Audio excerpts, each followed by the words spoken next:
I'm Heather, and for the Module 7 discussion, I first chose number 1 to answer, which is to discuss how communication technology has evolved. Communication technology has evolved rapidly over my working experience, but I feel like school has especially evolved. I I actually started at the Falls in 2005. I was a Running Start student, so I've seen quite a bit of changes over the last almost couple decades, actually. It's kind of crazy. But page 330 talks about how today's organizations are reducing vertical hierarchy and leveraging tech to foster horizontal collaboration. And I think that the discussion board posts and discussion forums, rather, are a prime example of this.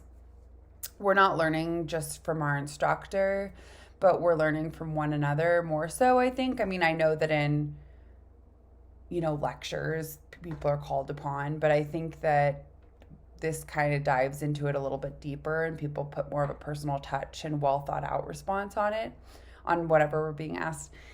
And I also think that responding to one another with well thought out posts can almost feel like the rest of the class is kind of grading you. So you want to, kind of advance your responses. And then you also want to contribute to a fruitful discussion. So you not only work hard for a grade, but you do it to benefit the online discussion and the relationships with other students, therefore their curriculum, their education, more so than if we were, I think, sitting in a classroom. I think that we all engage in some form of attribution, as we all don't know each other. And attribution is defined on page 335 as having little information about senders. Recipients of computer-mediated communication tend to project positive or negative qualities on the senders. I have had instructors that sound really intense and like they don't have feelings almost. That's just my perception initially reading the syllabus or their original or their kind of initial correspondence with us. And so I assume that they don't have feelings, as I said. It sounds kind of intense. But then I talk to them and they're great people, awesome, and some of the best instructors I have. So it just kind of explains the attribution that we feel. And then you can apply Walther's social information processing theory because students selectively present themselves to form good impressions as being smart and responsible, as the book says, so that the instructor thinks well of them and is warm and caring so that fellow students want to respond to their posts.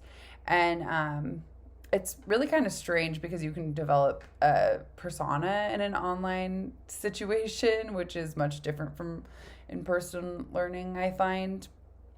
But I think that it's also really good to, as far as how technology is evolving, is because I think that people who are more introverted can shine and communicate with the class more so than in-person learning.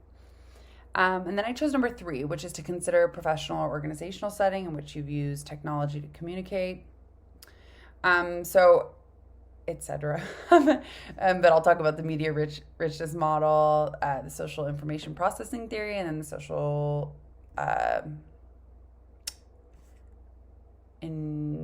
processing theory. I'm sorry about that. So the media richness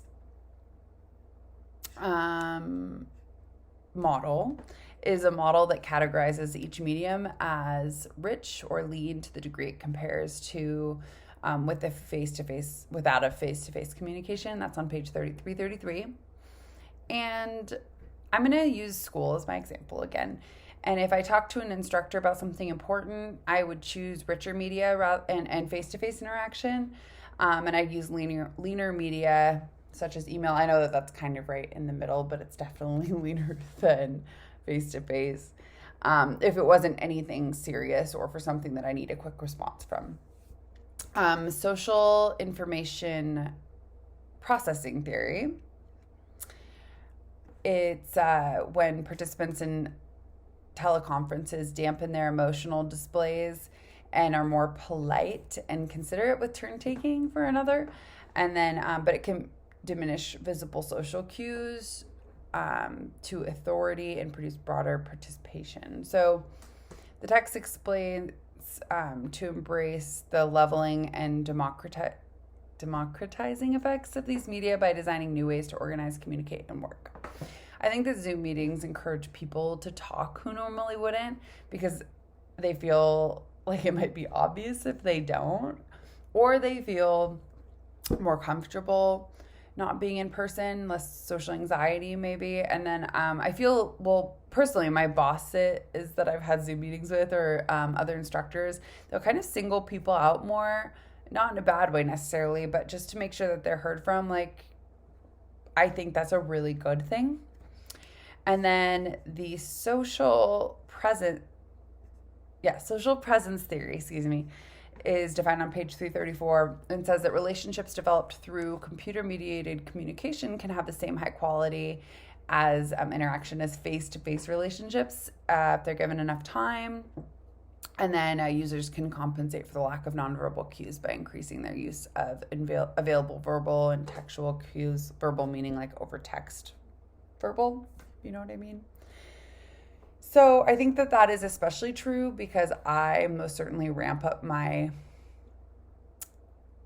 I guess, text lingo or what I type out, because I do it more so now that I communicate so much professionally, like as a student and through work through tech, because I have, and also just in text messages. I mean, I have friends who are very ho-hum in their responses, and they won't really do any emojis or anything like that. And if you ask them a question, they'll say, okay. Actually, one of my bosses is like this. She'll say, okay, that's fine. No punctuation. And I mean, it can really cause you to read into things a little bit too much. I don't personally like it. I mean, I've been communicating with her for a while over text, but it's really easy to read into. So I've always, tried to strive to not make people feel that way. But I have, So, I mean, it's felt weird how much I ramp up my punctuation and different comments and stuff, trying to sound really nice and interested. Not that I'm not, but I just want to make it doubly apparent, I guess I would say. But I like my little written persona that I've created, I guess. And then I would say that all three of these theories have mattered in some way in previous organizational settings, but I graduated in 2006. And so when I was in high school, we had computers and cell phones, obviously, but I don't think that I ever really used email as a high school student, aside from when I got into college and Running Start. But I mean, we basically would just still print stuff out to turn in. And if we had an issue with an assignment, classmate, or teacher, we didn't have the option of many of the different communication mediums that we now have today. And it was like, I would say 99% in person and face-to-face. So I'm going to move on to the case study question. And I'm going to find my little document here. I feel, for some reason, I have a lot of windows open today, and I probably should have gotten rid of them. So one of the things that I would equate to the chapter is on page 317 and the technological imperative, and that infers what can be done should be done. And I'm going to apply that to the case study because the consultants assumed that the community service providers would benefit from many new technological tools, and they assumed that optimizing their organizations with new technology would help them better coordinate and connect. The second one would be on page 327, where it talks about network organizations and how technology can create organizations of organizations. And I believe that this is exactly what the platform that the consultants created did. They were able to create a network of providers, all separate entities, and combine them into one singular organizational entity. I mean, at least their information, and open up that line of communication between all of them. The third thing I'll talk about is page 339 and how it explains how media is able to facilitate a sense of belonging, security, and community, even if the individuals are not actually directly interacting with them. So media and the community, and the email list was said to redefine who the community actually was. So that is my Module 7 discussion. Thank you.